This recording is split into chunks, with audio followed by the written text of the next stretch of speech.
Buenas tardes, bienvenidos un día más a Con Ánimo de Lucro, un espacio dedicado al análisis económico desde el lado correcto de la historia, que es el de la propiedad privada, la prosperidad y la libertad de mercado. Arrancamos, les habla Rubén Folguera. Las economías desarrolladas, sobre todo las europeas y especialmente la española, padecen un problema de fondo que pone en entredicho su futuro. Este problema es el del estado del bienestar, o mejor dicho, la crisis del estado del bienestar.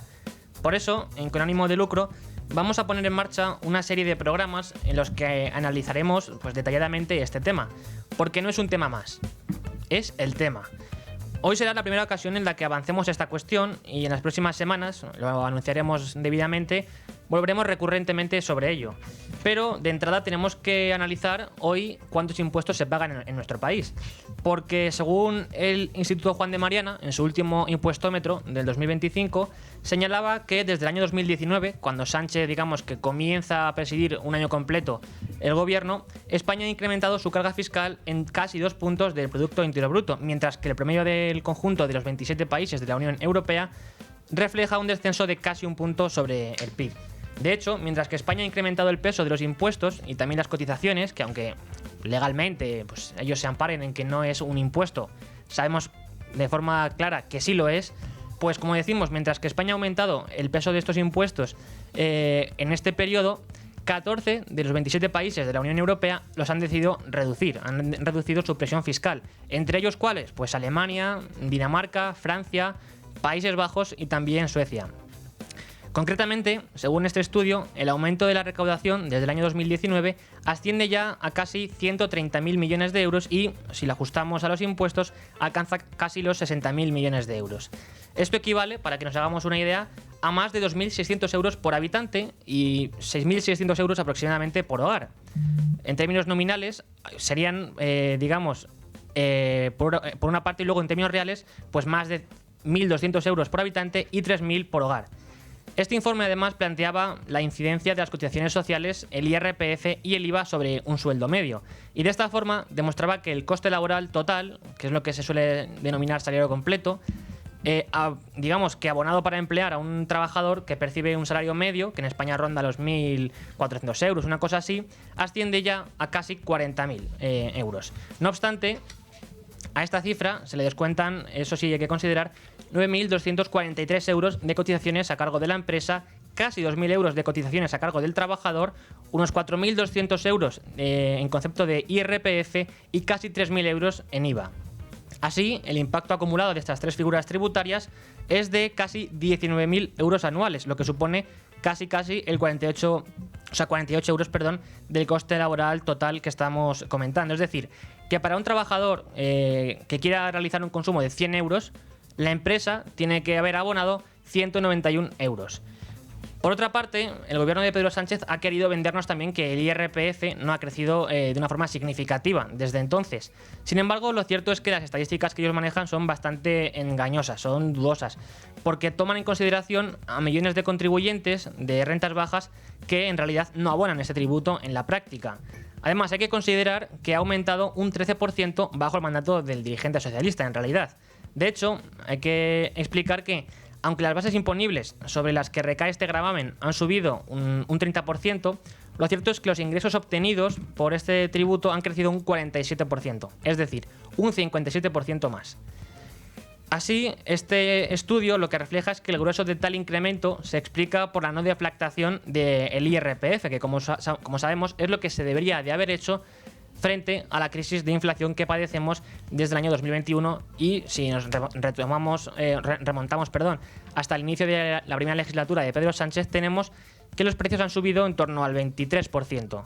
Bueno, pues ante esta realidad el gobierno no quiso deflactar la tarifa del IRPF y por tanto, en términos reales, ha subido los impuestos a los españoles. Solamente cogiendo el periodo 2019-2023, que es lo que calculaba este organismo, tenemos que la recaudación del IRPF había aumentado en 27.600 millones de euros, a raíz, decimos, de la progresividad en frío. Es decir, que no deflactar este gravamen ha supuesto un golpe de más de 560 euros por persona. Lo cierto es que este sistema confiscatorio afecta al total de la población, también a las empresas, Pero lo cierto es que en los últimos días hemos visto cómo la actualidad en materia tributaria pasaba especialmente por lo que padece un colectivo profesional en concreto, que es el de los autónomos. Y es que la semana pasada conocíamos que el Ministerio de Seguridad Social, que dirige Elma Saiz, presentaba su propuesta en materia de cotizaciones sociales. Presentaba una nueva tabla para las cotizaciones para los próximos 3 años. En realidad, lo hemos publicado en Libre Mercado, ya sabíamos que el gobierno iba a modificar las cuotas de los más de 3,4 millones de autónomos. Era algo que estaba previsto desde el año 2023, cuando José Luis Escrivá da un giro de 180 grados a su política en esta materia.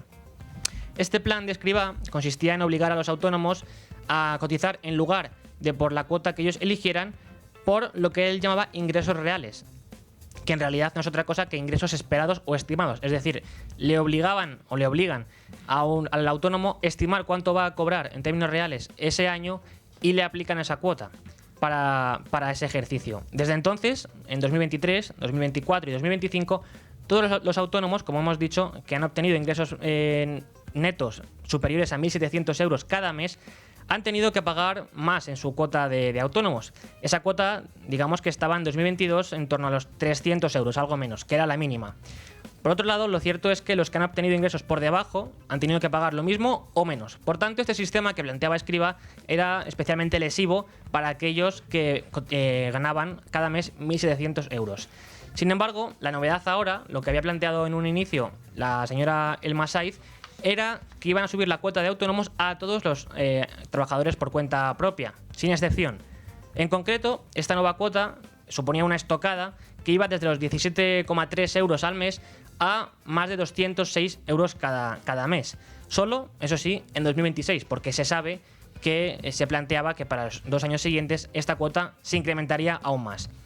Evidentemente, saber esto pues no alegró a los autónomos y ya desde patronales como ATA se pusieron en marcha para reivindicar y manifestarse en contra de esta medida. Y en consecuencia, ayer sabíamos que Elma Saiz había propuesto una modificación de estas tablas. Así lo anunciaba. El Gobierno ha presentado una nueva propuesta en la mesa de autónomos, una propuesta que se basa en 3 cuestiones muy importantes. En primer lugar, el contexto actual. En segundo lugar, la progresividad. Y en tercer lugar, la escucha llevada a cabo en las últimas horas, en los últimos días, al colectivo de autónomos. La propuesta recoge todas las sensibilidades que han venido manifestando los distintos representantes en estos últimos días. En concreto, la ministra planteaba en esta nueva negociación una nueva tabla de cuotas de autónomos que congelaba las cuotas de los autónomos con menores ingresos, es decir, de aquellos que estaban entre 670 euros al mes y poco más de 1.166 euros cada mes. Y, sin embargo, elevaba el resto de pagos entre 2,5 euros y casi 15 euros. Esto, repetimos, solo para este año, porque se sabe que el plan del gobierno es, en los siguientes ejercicios, subir de nuevo estas cuotas. Y es que aunque solo conocemos los detalles para 2026, los autónomos que coticen, por ejemplo, en el tramo más alto, con ingresos de más de 6.000 euros cada mes, pagarán, gracias a esta reforma, pues unos 177 euros más adicionales al año, en lugar de los 2.474 euros que pagarían en otro caso, en el caso anterior. Por tanto, no es de extrañar que la situación de los trabajadores autónomos y su percepción del futuro en nuestro país sea cada vez peor. En concreto, hace unos días publicaba un barómetro a este respecto ATA, en el que se detalla que más del 94% de los autónomos encuestados por la organización consideran que estamos atravesando ahora mismo una situación de inestabilidad política, tanto a nivel nacional como internacional, y a este respecto explicaban que 9 de cada 10 de estos autónomos creía que esta situación afecta directamente a su negocio. Además, no olvidemos que el problema está en que esta percepción ha ido incrementándose en los últimos años. Por eso, desde ATA incidían en que el 33% de todos los autónomos afirmaba que su facturación ha disminuido con relación al mismo periodo del año pasado. En este sentido, además, más del 65% de todos ellos explicaba que ante esta situación que tenían que vivir, pues habían decidido evidentemente incrementar sus precios, porque tienen que hacer frente a grandes problemas. A todo ello hay que añadirle también que la perspectiva que tienen los autónomos de cara al futuro tampoco es nada halagüeña. En realidad, únicamente el 17% de ellos, de los que habían sido encuestados, creía que su negocio crecerá en los últimos 3 meses de este año, un porcentaje inferior al registrado en ese periodo durante el año pasado. Con todo, entre los factores que afectan a su actividad, tenemos que los autónomos destacan sobre todo el clima de inestabilidad política que se vive, pero además explican que el pago de impuestos, las cargas tributarias y todas las trabas que pone el gobierno a su actividad es el factor que especialmente lastra su actividad económica. Por eso, en realidad la pregunta sería, cogiendo este ejemplo, ¿nos sale realmente a cuenta pagar tantos impuestos? ¿Pagamos tantos impuestos o, como dice el gobierno, tenemos una presión fiscal menor que en otros países de Europa? Bueno, hoy lo analizaremos en profundidad con Ignacio Moncada en la tertulia, pero antes tenemos que repasar lo que trae Libre Mercado.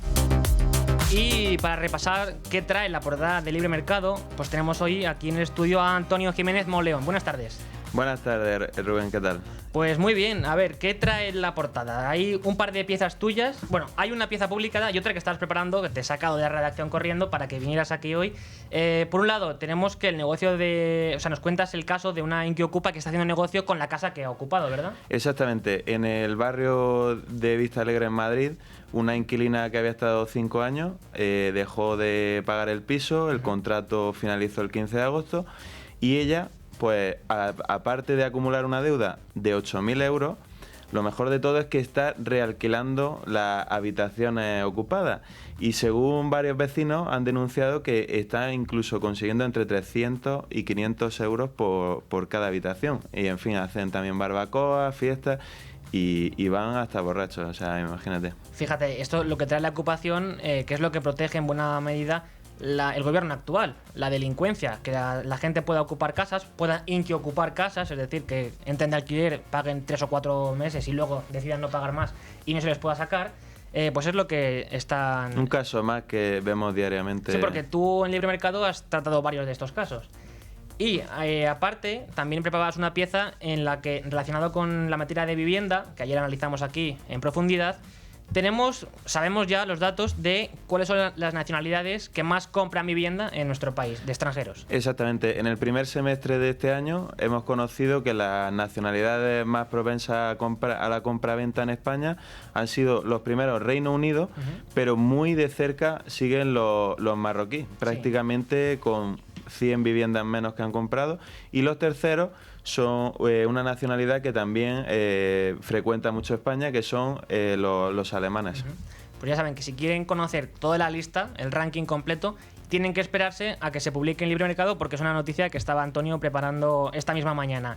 Pero además tenemos que hoy Libre Mercado trae una pieza que firma Mercedes Rodríguez, una de las subdirectoras del periódico, en la que nos explica por qué los ingenieros creen que un coche eléctrico en realidad contamina más en términos totales que uno diésel. Exactamente. Lo llevamos denunciando mucho tiempo. Según el Colegio de Ingenieros Industriales de Madrid, ellos hacen el análisis de que efectivamente en el momento de que los coches eléctricos estén funcionando, quizás puedan contaminar algo menos, pero aquí... según nos reitera Andrés Muñoz Caña, vocal de la Comisión de Transportes del COIM, el cálculo de la huella de carbono que hay que hacer es desde la fabricación del coche hasta el reciclaje y por ello el coche eléctrico contamina más que uno diésel. Y fíjate, precisamente hablando de energía renovable y demás, tenemos ya al teléfono a Diego Sánchez de la Cruz, porque hoy publica otra pieza, precisamente hablando de estos temas, que él sigue tan en profundidad, que es que el Banco Mundial ha condenado a España y a los impagos de Sánchez a las renovables y el saldo total ya supera los 2.150 millones de euros. Buenas tardes, Diego. Muy buenas tardes, ¿qué tal? Bueno, como comentas, sigue creciendo la deuda que acumula España en esta materia, ¿verdad? Así es.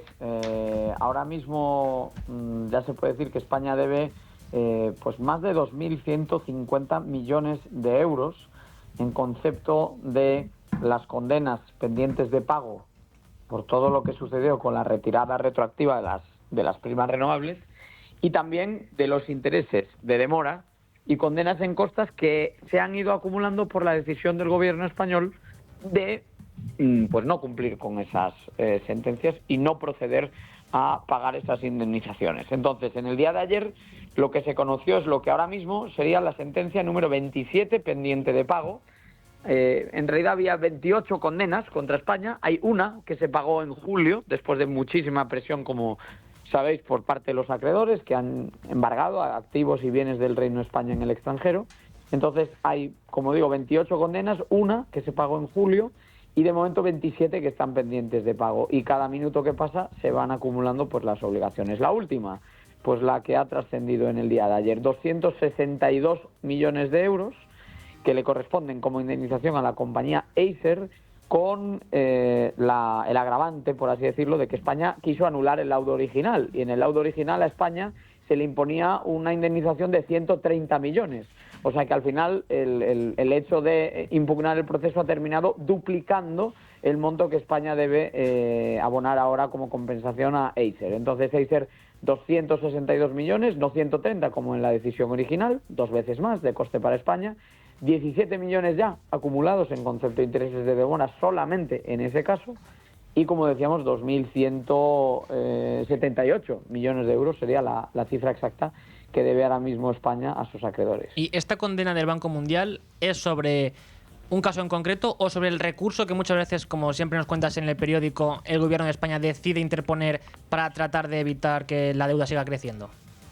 Pues esta es la definitiva. Efectivamente, hubo un proceso en el que se impugnó la decisión original y a España, pues si me permites el coloquialismo, lo que le ha pasado es que le ha salido el tirón por la culata, porque la indemnización original, la decisión original, era de 130 millones.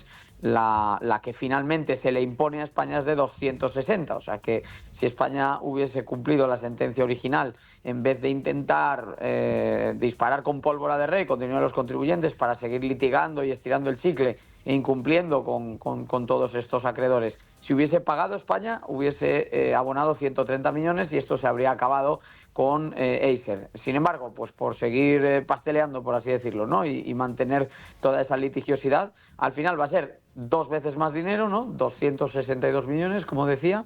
Además, 17 millones que se han acumulado ya por intereses de demora y se seguirán acumulando cada mes mientras no se resarza a los acreedores. Y un daño, pues como sabes, incalculable, porque como recordaban las empresas afectadas en el día de ayer, cuando nos ponían en contacto con nosotros y demás, pues es que el quebranto es tal que los indicadores de inversión extranjera, por ejemplo, han caído un 60% en lo que va de año. Y luego una última cuestión, Diego. ¿Se sabe o se esperan nuevas condenas a España por esta cuestión? Pues es una muy buena pregunta. Ahora mismo casi estamos todos centrados en las condenas que ya se han producido, pero efectivamente se pueden producir más. ¿Por qué? Pues porque hay una serie de casos para los cuales aún no se ha dictado una decisión, pero que siguen ahora mismo en los tribunales internacionales. Hay uno que ronda los 80 millones que afecta a una empresa alemana llamada KS Invest, que es una empresa de referencia en el ámbito de las renovables. Hay otros casos, por ejemplo, uno que agrupa una serie de sparkasses, algo así como las cajas de ahorro que teníamos en España, por monto de unos 482 millones, que es lo que reclaman a España. Y luego, además de estos 2 casos de los cuales conocemos la cifra, tenemos también una empresa irlandesa, Spanish Solar, a la que potencialmente se le deberán 30 millones si llegase a darse esa condena, y existen otras 4 denuncias, los casos Portigon, WOC, DCM y VM Solar, de inversores en energía renovable, todos ellos alemanes, que están a la espera de esos pagos. Entonces, por responder a tu pregunta de manera más rápida incluso de lo que he hecho, hay 9 casos abiertos, pendientes de dirimirse. Algunos de ellos llegan a rondar los 500 millones de euros, como sería el caso de una condena dándole la razón a los demandantes de estas entidades financieras alemanas que invirtieron en España, y por lo tanto habrá que estar muy atento porque, como vemos, esto es una auténtica cascada de condenas, cascada de embargos, cascada de reconocimiento de deudas en tribunales internacionales, y con todo ello pues más vergüenza para España y con lo que ello supone, más inseguridad jurídica, etcétera, etcétera. Pues habrá que estar pendiente de lo que publiques, porque serás tú el que nos lo cuente en Libre Mercado. Muchas gracias, Diego. Un saludo. Un abrazo, adiós. Y vamos ya a conocer algunos temas de importancia en materia económica en el día de hoy, pero antes hay que recordarles que si son ustedes autónomos o tienen una empresa de entre 0, 1 o 2 trabajadores, Libertad Digital, en colaboración con Z Plus, está pues ofertando una promoción que es de gran interés, porque Si quieren renovar su web, o quieren hacerse una web nueva, o quieren renovar sus equipos informáticos, tienen una oportunidad de oro. Infórmense en ordenadorlibertad.es o también pueden llamar al 699-090-675, porque esta promoción está llegando a su fin. El día 31 de octubre termina. De hecho, hay que recordar que está financiada con fondos europeos y los fondos europeos se están agotando también para financiar estas solicitudes, así que dense prisa, infórmense y si les interesa, pues solicítenlo. Y seguimos con Antonio Jiménez Moleón para conocer algunos de los temas más importantes en materia económica. Y el primero de ellos, hablamos antes de vivienda y qué ocupación, es precisamente pues que las viviendas ocupadas ya suponen un 3% de nuestro país.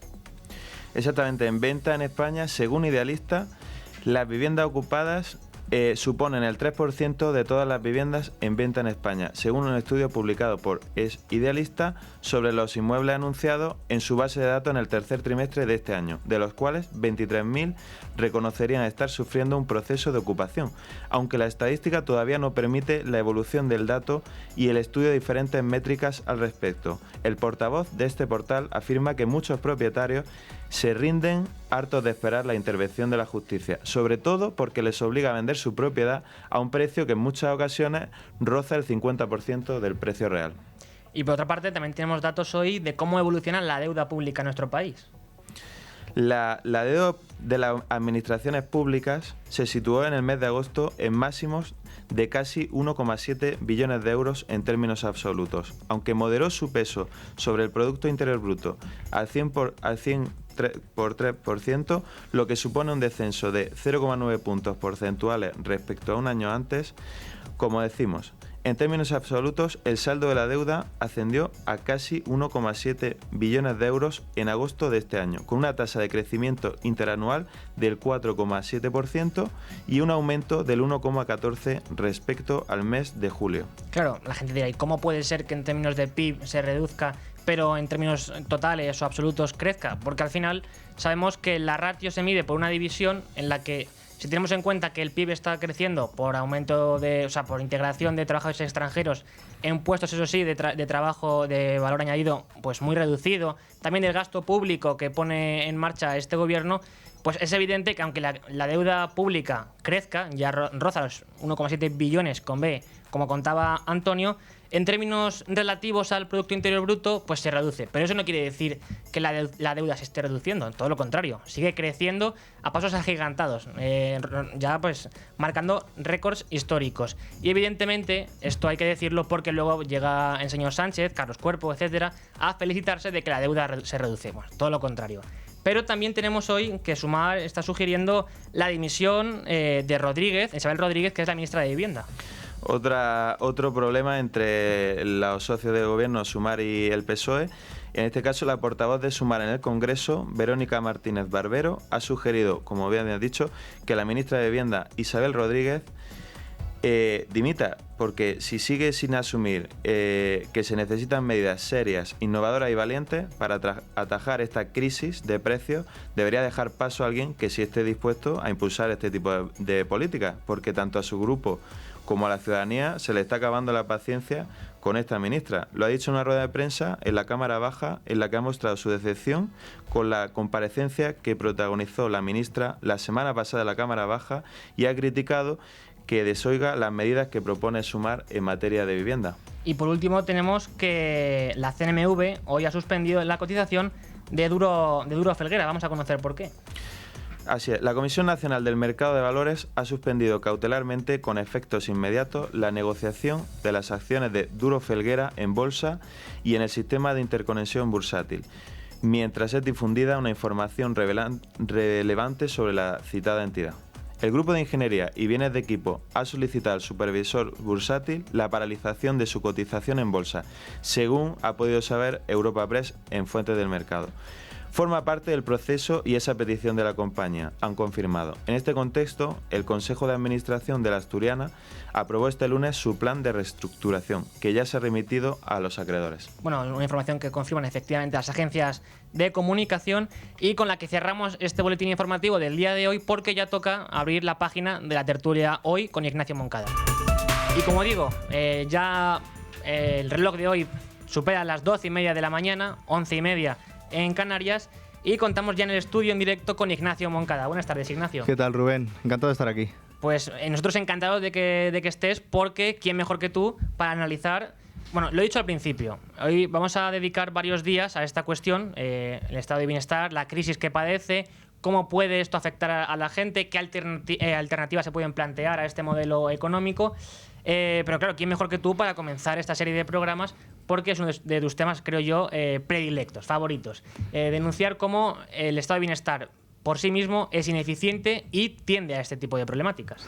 Bueno, y no solamente que sea ineficiente, sino que yo lo que pienso es que la gran crisis que vamos a vivir en las próximas 2-3 décadas, la crisis que vamos a vivir nuestra generación, va a ser el colapso del estado de bienestar, va a ser la crisis del estado de bienestar, que ya lo estamos viviendo, o sea, ya estamos inmersos en ello, pero va a ser un proceso progresivo de colapso del sistema tal y como lo tenemos montado. Y bueno, aquí se plantea entonces un dilema. ¿Podrá el estado de bienestar evitar este colapso? O, si no puede, ¿qué queda después de eso? Bueno, tal y como está diseñado el sistema de bienestar, el estado de bienestar, es un sistema que, por un lado, favorece que cada vez más personas vivan de lo que otros generan y a su vez desincentiva que las personas trabajen y se ganen la vida por sí mismos. Y por otro lado, pues se encuentra con una inversión de la pirámide poblacional. Es decir, somos una sociedad que cada vez tenemos pues gente más mayor y cada vez menos niños, cada vez menos jóvenes. Y esto lo que se traduce es que a medida que progresa el tiempo, cada vez hay menos trabajadores, cada vez hay menos gente pagando impuestos y cotizando cotizaciones sociales, y cada vez más gente viviendo de pensiones, viviendo de asistencia del Estado, y eso es un cóctel explosivo, porque, como digo, o sea, todavía no lo estamos viendo al 100%, porque todavía hay gente de la generación de los que están terminando su etapa laboral, de los que se van a jubilar pronto, que cuando empiecen a jubilarse y vean que detrás no hay un reemplazo de una población activa igual, pues es cuando vamos a empezar a notarlo. Por haceros una idea, el sistema de pensiones. Ahora mismo hay más o menos 2,6 o 2,7 trabajadores por cada pensionista. Es decir, de cada pensión sale de la nómina de 2,6 trabajadores. Cuando mi generación se jubile, que será aproximadamente en 2050, 2050 y pico, ese ratio va a caer casi a un trabajador por pensionista, a un poquito más de un trabajador por pensionista. Pero pensemos en lo que esto significa. Lo que esto significa es que una pensión tiene que salir de una nómina. Entonces, o la nómina es muy grande o la pensión va a ser muy pequeña, pero tal y como tenemos el sistema económico y político en España, en Europa en general, la nómina no tiene mucha pinta de ir a incrementarse mucho en el futuro. Tenemos sociedades con baja productividad, en la que cada vez hay más regulaciones, cada vez hay más impuestos, y es muy difícil generar riqueza en Europa. De hecho, los grandes centros de actividad económica del mundo ya están lejos de Europa. Ni siquiera en Estados Unidos, que era pues el gran país occidental que seguía teniendo una gran productividad, pues se está viendo cada vez más abrumado por países asiáticos como por ejemplo China, ¿no? Entonces ese cóctel explosivo es el que va a hacer que en nuestra generación nos veamos abocados a una gran crisis económica y del sistema económico que tenemos, pero también a una crisis política y una crisis social. Claro, a mí me interesa también destacar esto, porque ya en un sentido económico, evidentemente sabemos que va a ser un colapso y va a afectar. Cuando decimos que va a afectar a la gente, queremos decir que va a afectar a su nivel de vida, a su situación del día a día. Pero en un aspecto más político, social, la gente hoy vive, pues en su mente tiene al Estado como la forma política actual, convertido en estado de bienestar, es decir, en un estado asistencial, pero a un nivel que no se había visto anteriormente. Pero claro, si el estado de bienestar colapsa, en términos políticos, la forma política que quedará entonces, ¿cuál será? ¿Cómo se organizará una sociedad? Es que al final, cuando tienes una sociedad en la que pocos trabajan y muchos viven de lo que esos pocos trabajan, y es una sociedad democrática en la que no hay límites, O sea, una sociedad que no es un Estado limitado, como proponemos pues liberales o minarquistas, sino una sociedad sin límites, una sociedad que no tiene restricciones digamos, al aplastamiento de los derechos de propiedad y a las libertades de las personas, pues lo que tienes es básicamente 3 lobos y 2 corderos votando qué es lo que se va a cenar. Claro. Entonces, lo que se produce es que lo que vamos a tener es, en lugar de lucha de clases, como se hablaba antes, una lucha por el presupuesto, una lucha incluso de generaciones, ¿no? Y de hecho no debe de ser extraño que la gente más joven cada vez sea más desafecto a la democracia como sistema político y al Estado, porque ven que se ha convertido en básicamente una subasta de bienes robados, de bienes que les están robando a ellos y que tiene toda la pinta de que van a seguir robándoles, ¿no?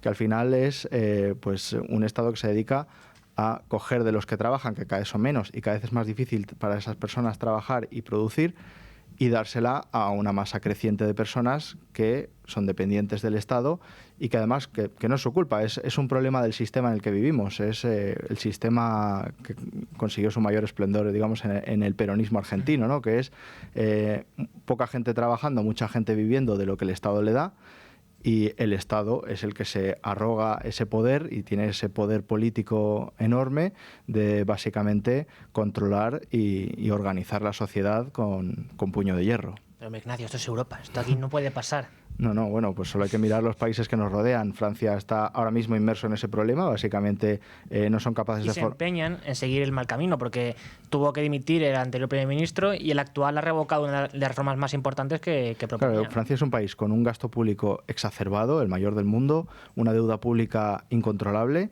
y cuando aparece alguien que tímidamente dice que quiere ponerle un poco de freno al crecimiento desaforado del Estado, inmediatamente deja de ser primer ministro. Claro. O sea, el sistema político no está siendo capaz de aceptar ni la más mínima reforma para intentar encauzar esto.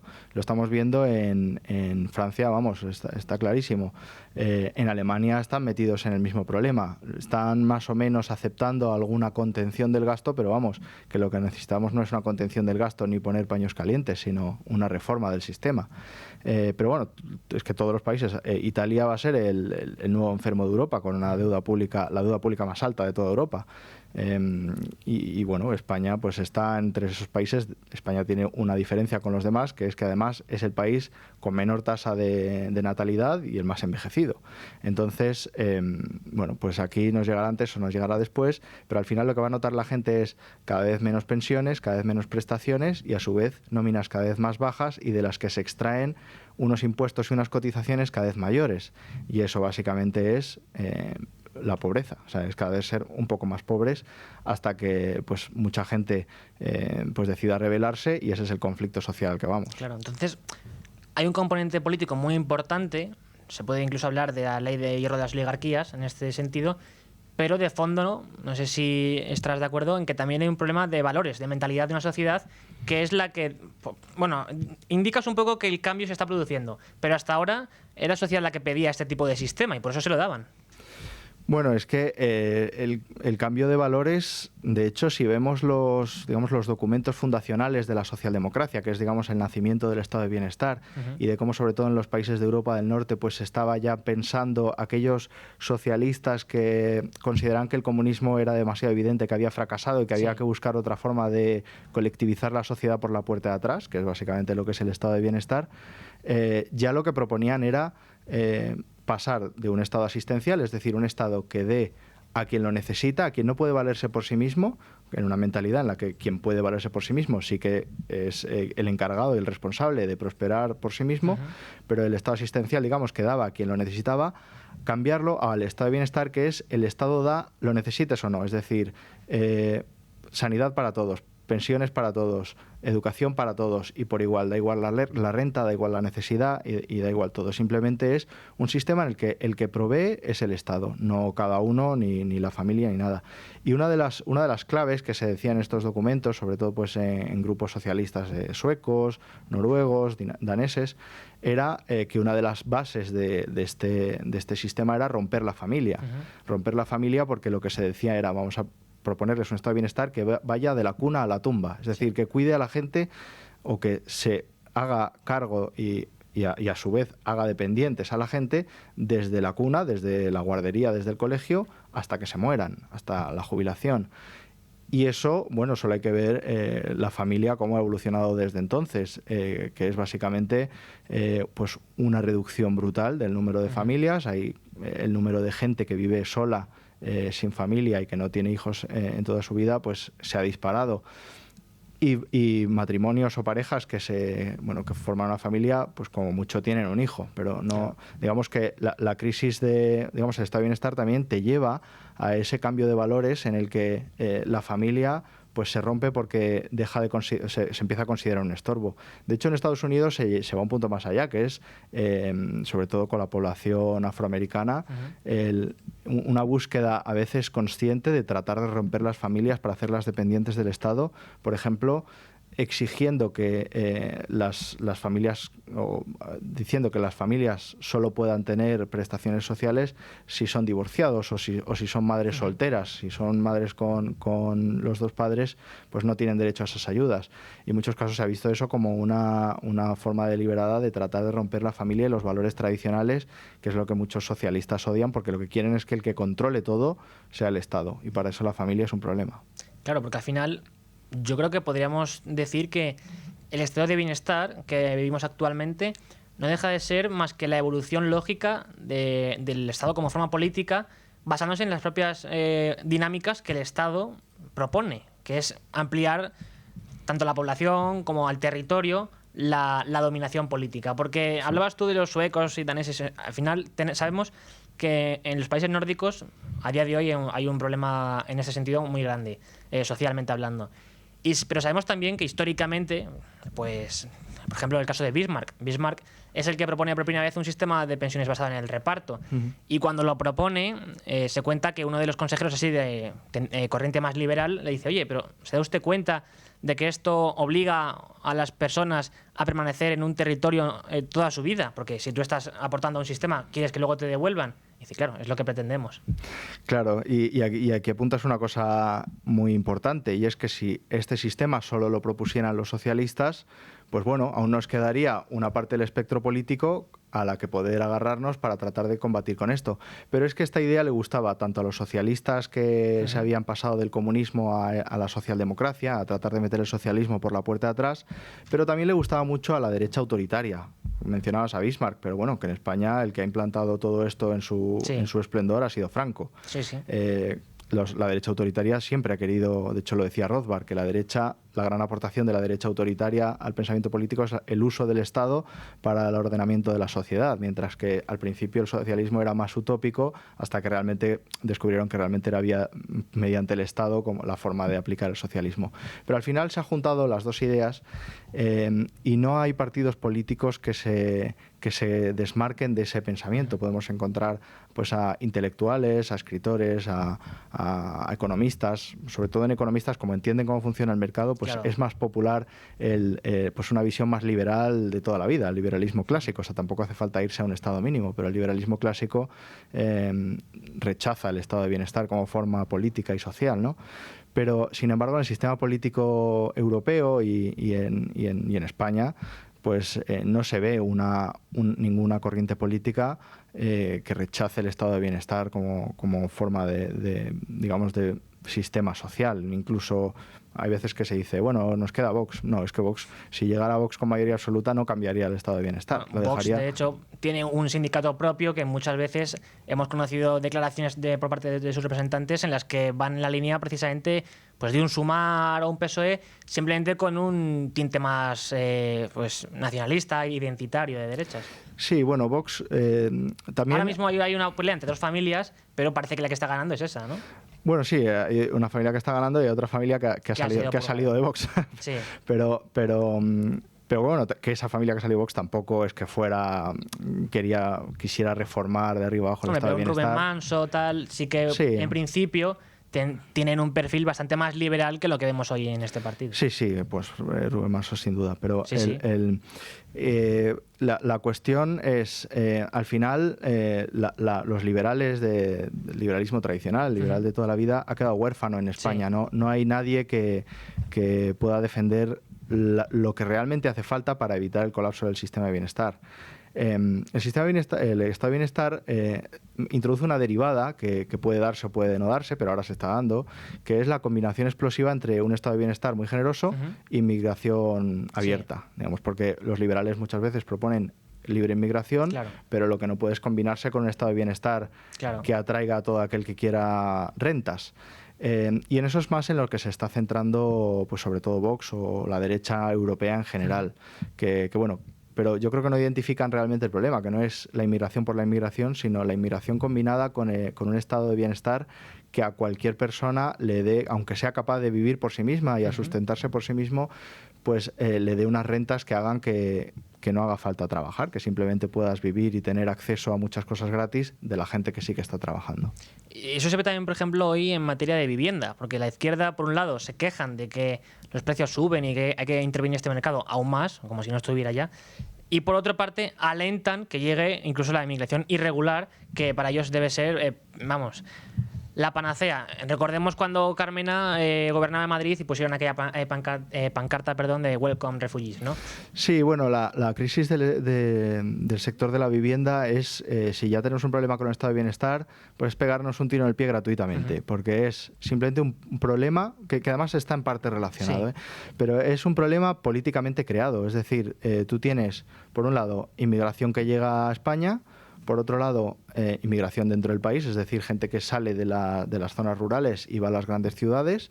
Y luego, una cosa que habíamos comentado antes, que es la fragmentación de la familia, es decir, donde antes vivían 5, ahora viven en viviendas una persona, normalmente. Entonces se necesitan más viviendas.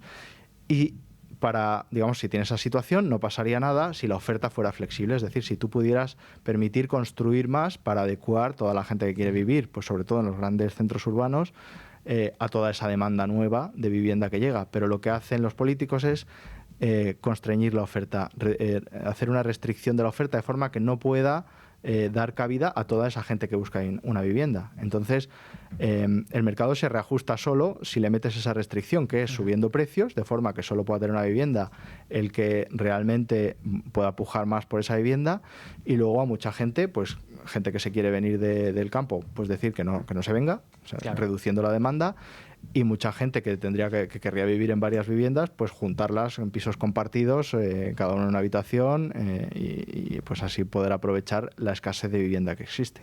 Sin embargo, en el día de hoy queríamos poner el foco, sobre todo, en uno de los pilares del estado de bienestar, que es el sistema impositivo, tributario, ¿no? Y claro, aquí tenemos que, por ejemplo, en el caso de las cotizaciones, que para ellos no son impuestos, a lo mejor legalmente no se puede decir que lo sean, pero sabemos que sí lo son. Bueno, si decimos impuestos como algo que se impone, pues... Efectivamente. Pues sí. Y además que supone una carga tributaria sobre una actividad, en este caso el trabajo. Pero claro, ellos lo venden como pues, que esto da derechos realmente a futuro. Ya hemos explicado muchas veces que no, que realmente la pensión del futuro se pagará con los recursos que haya en ese momento. Porque no tenemos ahora mismo un sistema de pensiones, por ejemplo, en el que realmente se acumule o se capitalice esos ahorros. Sin embargo, hay que añadir una cosa, y es que cuando la Seguridad Social sale cada mes o cada trimestre a decir que tienen superávit, realmente cuando uno ve las cifras es porque se producen transferencias por parte del Estado central, de las comunidades, de otros organismos que, claro, sobre el total suponen que al final tienen superávit, pero no porque la Seguridad Social se financie de tal forma por sí misma que produzca superávit, sino porque hay transferencias de otros organismos. En cualquier caso, Ignacio, teniendo en cuenta el sistema impositivo tan brutal que tiene que poner en marcha un estado de bienestar, no podemos tampoco dejar pasar, y haciendo un poco también el análisis que propone Henry Hazlitt o Bastiat, lo que se ve y lo que no se ve, ¿qué ocurre con esos impuestos? ¿No? Porque, claro, nos dicen que son derechos, que son para servicios públicos, pero en realidad nos está quitando recursos de actividades que podrían ser perfectamente productivas, si no más incluso. Bueno, es cómo funciona el estado de bienestar. El estado de bienestar es un sistema, sobre todo se ve en las pensiones, de reparto, pero bueno, que funciona exactamente igual. Por ejemplo, la sanidad. La sanidad funciona muy parecido a las pensiones. Cuanto más mayor es la gente, más uso hace de la sanidad, más recursos tienen que dedicarse a la sanidad, y cuanta menos gente haya trabajando, menos recursos puedes sacar de la base productiva. Entonces, el estado de bienestar funciona así. Es un sistema en el que en cada año pues se paga a los que cobran las prestaciones a partir de lo que puedes extraer de las nóminas y de los impuestos que estás extrayendo ese año. ¿Eso dará un derecho o no? Pero si da un derecho en el sentido en el que Bernie Madoff decía que daba derecho a hacer aportaciones en su fondo. Es decir, su fondo no tenía nada, estaba vacío, estaba quebrado, pero te decían que tenías derecho a cobrar tus participaciones en el futuro porque ya se las quitarías al que venga después. Claro. Pero no existe un capital. En sistemas de capitalización, pues países como, por ejemplo, Singapur, en Estados Unidos hay una especie de híbrido, ¿no? Aunque hay una seguridad social pública, pero es más o menos pequeñita comparada con la española, y la mayor parte de la gente lo que tiene son planes de pensiones de empresa, que son privados y de capitalización. Lo que ocurre en esos países es que las cotizaciones que van haciendo los trabajadores a lo largo de su vida se van aportando a un capital, a un fondo que se invierte en esa economía y por tanto genera un mayor capital disponible para los trabajadores y para las empresas y por tanto permite un mayor desarrollo económico y una mayor prosperidad. Y de ese capital luego es con el que pagas las prestaciones futuras. Sin embargo, es como en el sistema, en el estado de bienestar como el español o en la mayoría de los europeos, ese capital, ese fondo, no existe. Es como si nos lo hubiéramos consumido. Es como si como en Argentina cuando empezaron a vaciar los sistemas de pensiones privados para pagar los impuestos públicos y al final dejan un agujero. Pues aquí lo que tenemos es el agujero. Y como lo que tenemos es el agujero, pues la única forma de ir tirando es pues quitarle cada vez más a los que trabajan, sí. Es decir, cada vez más impuestos, cada vez más cotizaciones sociales, y a su vez pues ir reduciéndolo en la medida en la que se dejen los pensionistas. Y bueno, los pensionistas, pues los usuarios de la sanidad, todos los receptores de prestaciones. Y así es como va a ir evolucionando a medida que la pirámide poblacional evolucione también hacia una población cada vez más envejecida. Pero es que además un sistema económico, un entorno con bajos impuestos, supone un atractivo para la actividad económica y también para la inversión extranjera, también para la nacional. Y eso al final, evidentemente, sabemos que el aumento de la inversión se repercute en un aumento de la productividad a la larga, eso aumentará los salarios, y también el nivel de vida de los españoles, en el caso que se aplique en España, claro. Entonces mi pregunta sobre todo aquí es, desde el gobierno muchas veces nos dicen que en realidad en España se pagan pocos impuestos y tal, ¿pero tú crees que a nivel individual no sale a cuenta pagar tantos impuestos como aquí? Bueno, es que es evidente que no, pero no solamente que tú puedas trabajar normalmente y te cobren muchos impuestos, es que el hecho de que te cobren muchos impuestos y que existan muchas regulaciones y muchas dificultades hace que no puedas trabajar y que no puedas producir normalmente, hace que pone impedimentos a las empresas para poder desarrollarse. Cualquiera que haya intentado montar un negocio o que haya intentado emprender o que sea autónomo, pues sabrá que es una misión heroica en España el poder producir riqueza. Y aún así, si luego te sale bien, encima te machacan. Te machacan con impuestos, regulaciones, pero también te machacan moralmente. Es decir, eres como una especie de terrorista, un ser peligroso sobre todo para los socialistas. Ya decía Pablo Iglesias, ¿no? que Amancio Ortega era un terrorista económico, sí, cuando lo que se dedica es a vender ropa de forma muy eficiente, ¿no? Pero bueno, encima te conviertes, si haces esa heroicidad de poder sacar adelante una empresa, poder dar empleo, poder generar riqueza para el país, encima te conviertes en alguien sospechoso. Entonces, con mucho dolor, mucha gente, muchos jóvenes dicen, pues yo me voy de aquí. Y cada vez pues hay más gente que se marcha. Y es lo que estamos viendo. Y por tanto, si sigue esta tendencia, evidentemente el futuro económico español, también el europeo y el occidental en general, puede ser bastante negro. Pues sí, la pinta no es buena, entre otras cosas, no solo por lo que estábamos comentando, ¿no? Que el estado de bienestar pues lleva esta dinámica y vamos hacia un empeoramiento debido a la pirámide poblacional, sino también porque el sistema político al final tiene el incentivo perverso a consolidar este sistema y a tratar de no cambiarlo hasta que explote. Es como si fuéramos volando en un avión y lleváramos todos los motores ardiendo, incendiados, y tuviéramos dos opciones: intentar hacer un aterrizaje más o menos controlado, o dejar pasar el tiempo y ya nos estrellaremos cuando el que venga sea otro, ¿no? Pues esa es la situación en la que estamos. Pues esta pregunta la dejamos abierta para la próxima ocasión. ¿Qué futuro nos espera? Ya sabemos que es bastante malo si seguimos por este camino, pero hay otros muchos temas que han quedado en el tintero y que habrá que profundizar, por ejemplo, como el de la natalidad, porque tu mensaje principal, yo creo que en este caso ha sido: el problema de fondo es un problema demográfico, de pirámide poblacional. Cuando se invierte tenemos este tipo de problemas, como estamos viendo en el caso de la seguridad social. Así que nada, Ignacio, te citamos para futuras ocasiones para contar contigo, sobre todo pues porque es evidente que este tema, que como decimos es el tema económico a futuro, tiene que ser desgranado de una forma detallada, y eso con media hora como hoy no nos vale. Esperemos que al menos como introducción a la historia de lo que es el estado de bienestar y todo tipo de problemas que puede surgir, precisamente porque en la naturaleza de ese estado de bienestar están introducidos, están inmersos, pues espero que al menos como introducción, ya digo, haya sido suficiente. Nada, y muchas gracias por tu asistencia de aquí, porque, como digo, ¿quién mejor que tú para explicarnos todo esto? Pues nada, encantado de estar aquí. Un abrazo.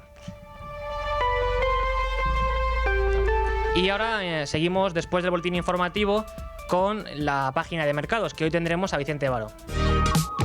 Y seguimos con ánimo de lucro, 1:06 de la tarde, 12:06 en Canarias, para abrir página de mercados. Y lo hacemos en un día en el que el IBEX 35 ronda los 15.854 puntos y ahora mismo gana nada más que un 0,16%. Los indicadores se van ciñendo de rojo en algunos momentos determinados. Pero en este contexto, Indra, Unicaja Banco, Repsol son las empresas que más suben, y por otro lado las que más bajas son Grifols, SACIR y ACS. Pero para conocer lo que está ocurriendo en los mercados en el día de hoy, contamos ya aquí en Con Ánimo de Lucro con Vicente Baró, que es el director general de Fineco. Buenas tardes, Vicente. ¿Qué tal? Muy buenas tardes.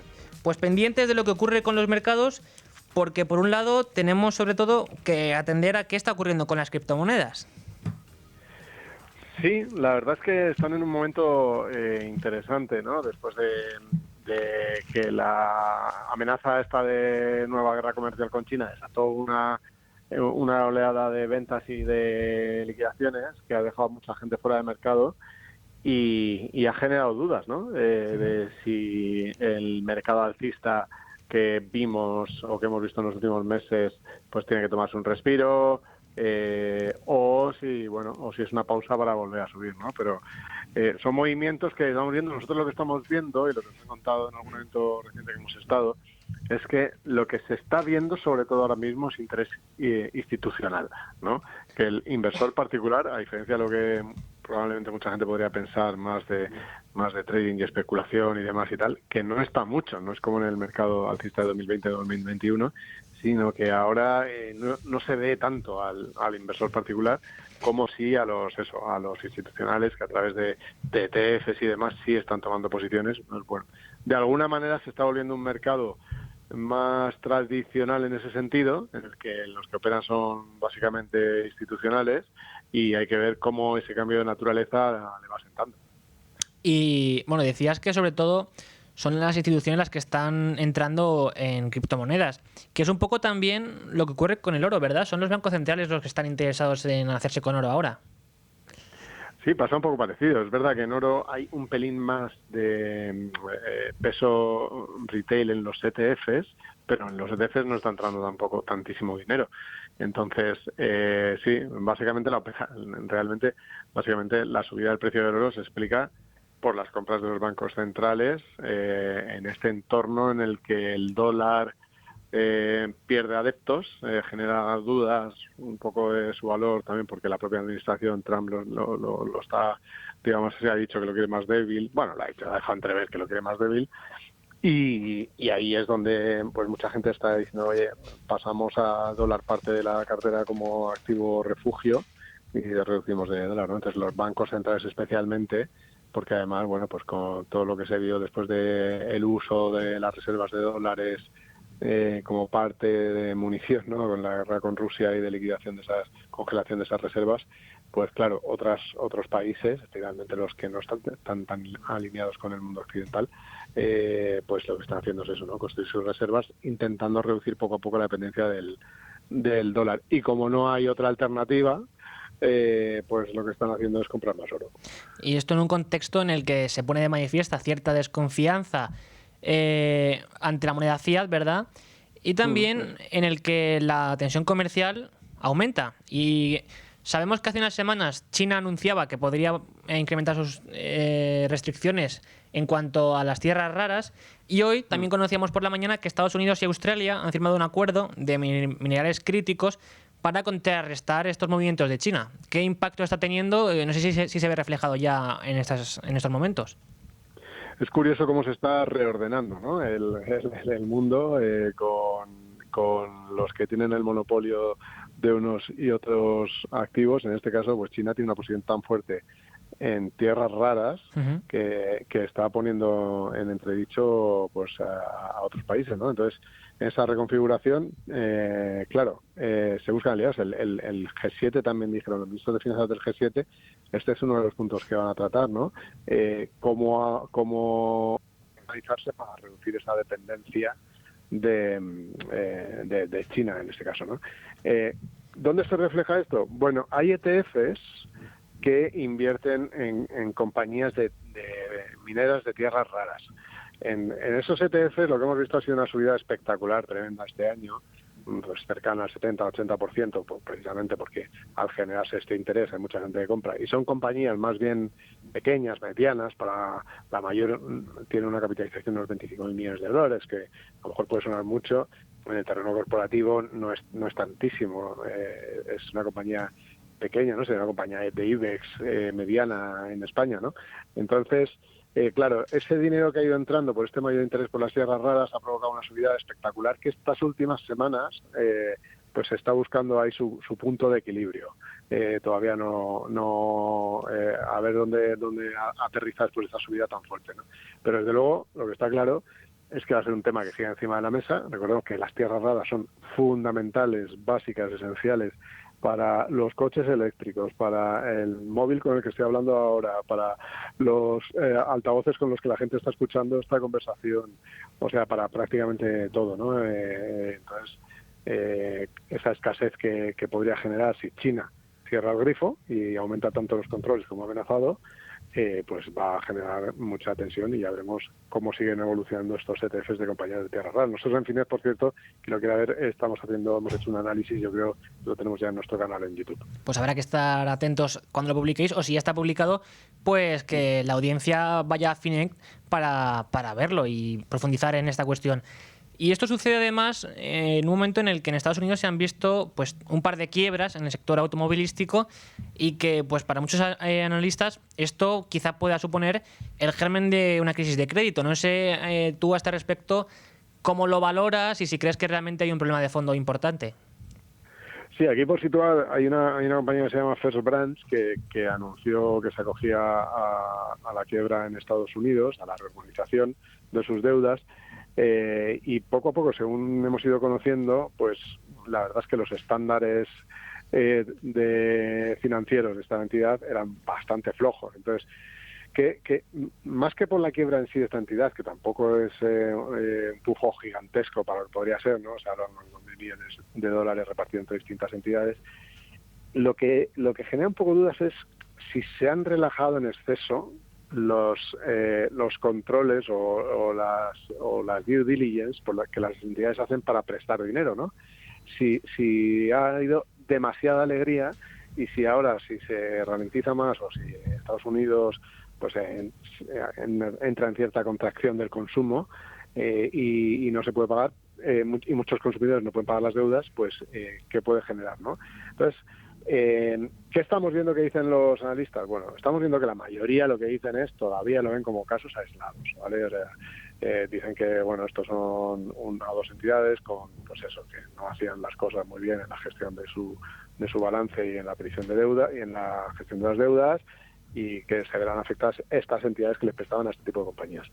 Pero el otro día le preguntaron al al consejero delegado de JP Morgan por este asunto, a Jamie Dimon, y dijo que esto podía ser como las cucarachas, que es una cucaracha y normalmente hay otras, ¿no?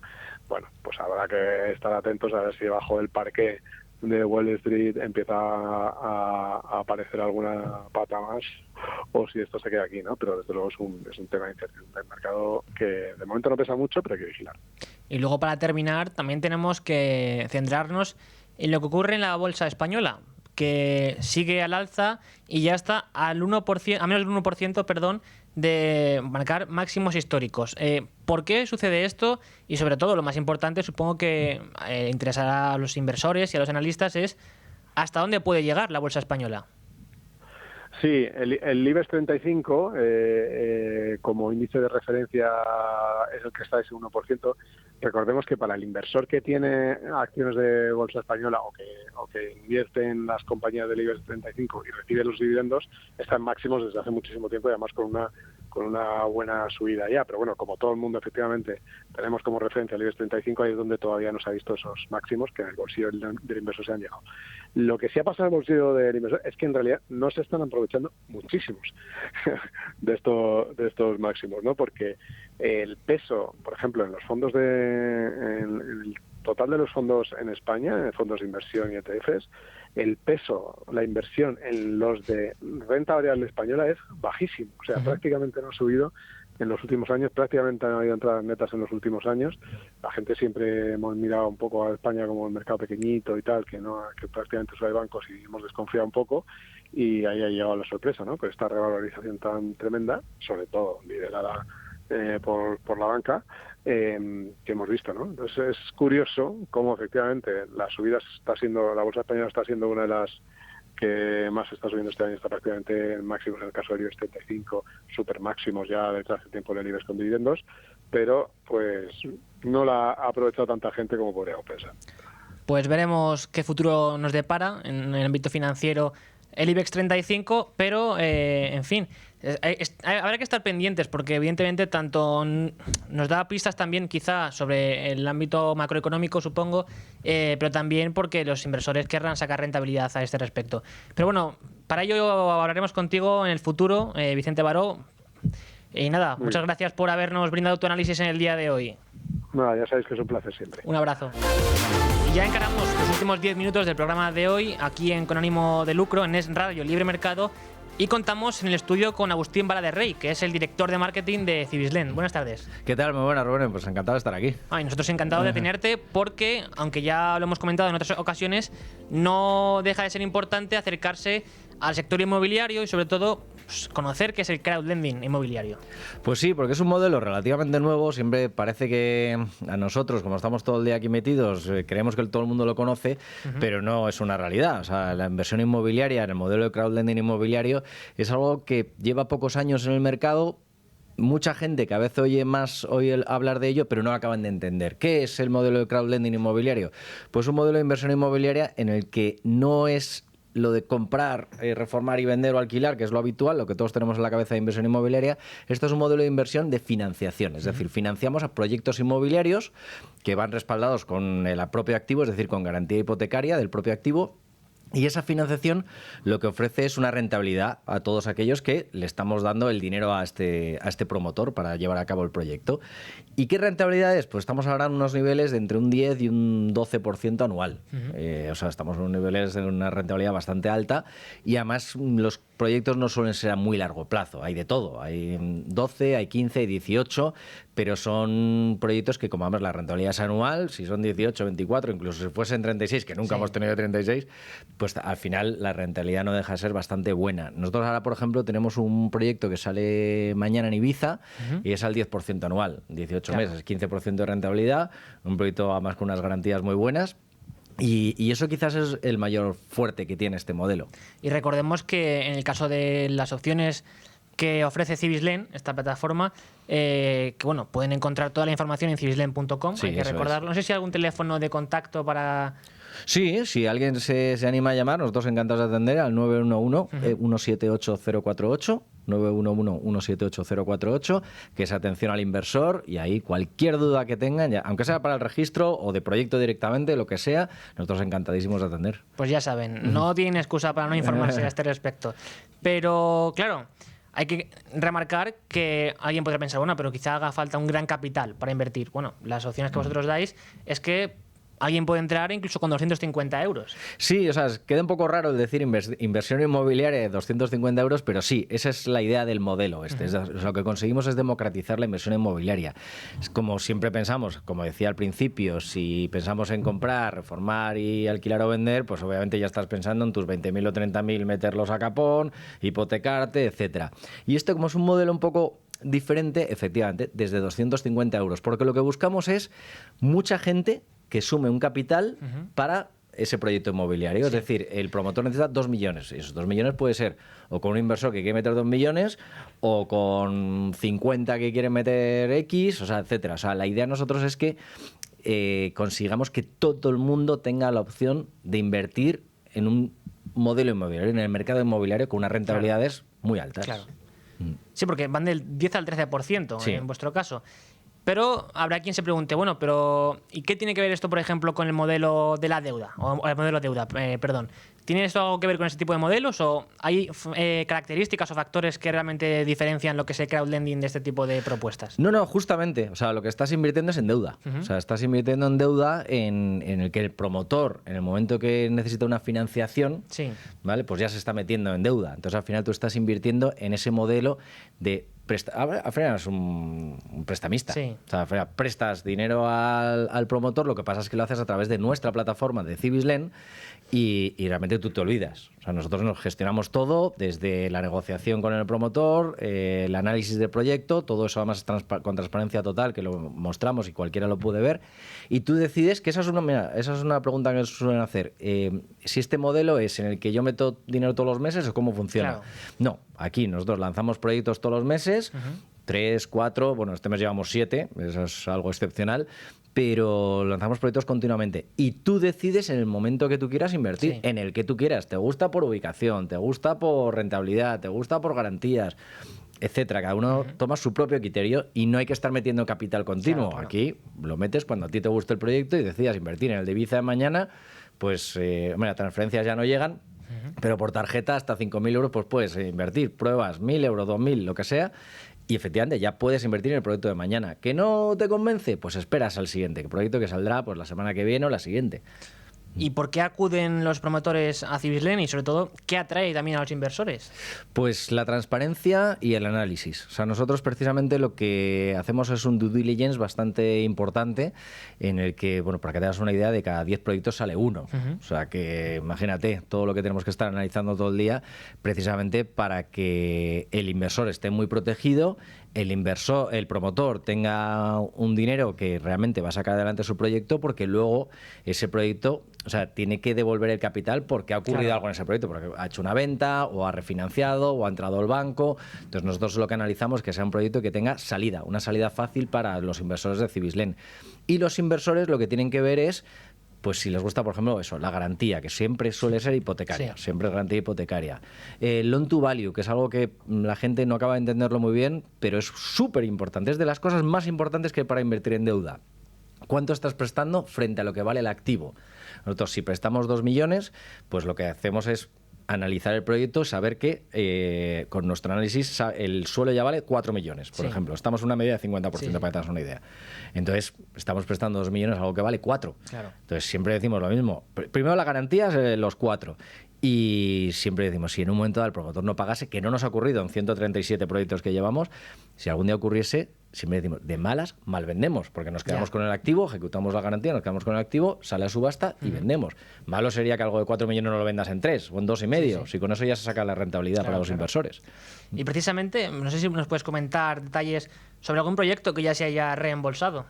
Uf, muchísimos. Han reembolsado ya 60 proyectos y la rentabilidad media es del 11,82. Sí. Para que te hagas una idea, 11,82 anual, ¿eh? O sea, anual, que es una barbaridad. Eso es lo importante. Es muy importante. Y es una rentabilidad que a día de hoy yo te diría que prácticamente nadie la está dando. Ya. Y si la están dando, con un riesgo brutal. Un riesgo bastante alto. Y en nuestro caso, como todo está respaldado por garantías, pues una rentabilidad en la que, obviamente, los proyectos a veces tienen un retraso. Claro. Además, todos sabemos cómo funciona el inmobiliario. Cualquiera que ha hecho una reforma en su casa, por ejemplo, sabe que todo se retrasa. Pero esos retrasos generan intereses. Son los intereses, al ser TIN, Sí. ser anuales, si se retrasa 3 meses, está generando esa rentabilidad del 11 anual, por ejemplo, se traspola y estás ganando ese 2,8% más.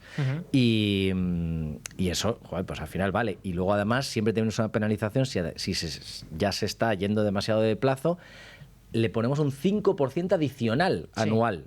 O sea, si la rentabilidad es del 12 se convierte en un 17. Sí, sí. O sea, claro, porque cuando dices de media ese 11% es porque hay casos en los que quizás esté por debajo de ese 11%, pero otros muy por encima, ¿no? claro, o sea, hay 13 y hay 9, Claro. ojo. También 9, Madrid, pues Madrid no nos da ningún miedo poner a 9%. Sí, claro.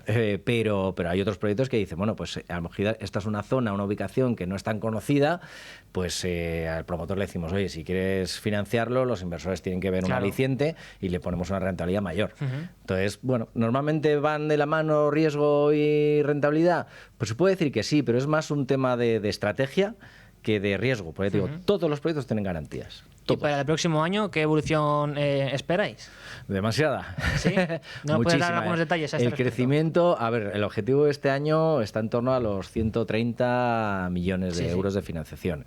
Y el año que viene nos vamos a acercar mucho a los 200. Y ya, bueno, por terminar, entiendo que también para una de las partes que explican las garantías que vosotros ofrecéis es los criterios que empleáis. Antes comentabas que ejecutáis 1 de cada 10 proyectos que evaluáis, si no he entendido mal, ¿no? Bueno, la garantía no se ha ejecutado ninguna, por suerte. Pero No, perdón, de- bueno, de- ahora de ejecutar análisis- quería decir que analizáis como 10 Sí. proyectos y de esos 10 proyectos Sí. ponéis en marcha o dais luz verde a uno de cada 10. Efectivamente. Además nosotros... Y entiendo que porque empleáis criterios muy concretos con el que se buscan garantizar estas rentabilidades y la seguridad para los inversores. A ver, hay dos claves importantísimas. Una, analizar no solo el proyecto, sino al promotor. Claro. Muy importante el promotor, porque nosotros no trabajamos con ningún promotor que no sea promotor profesional, Sí. eso es lo primero.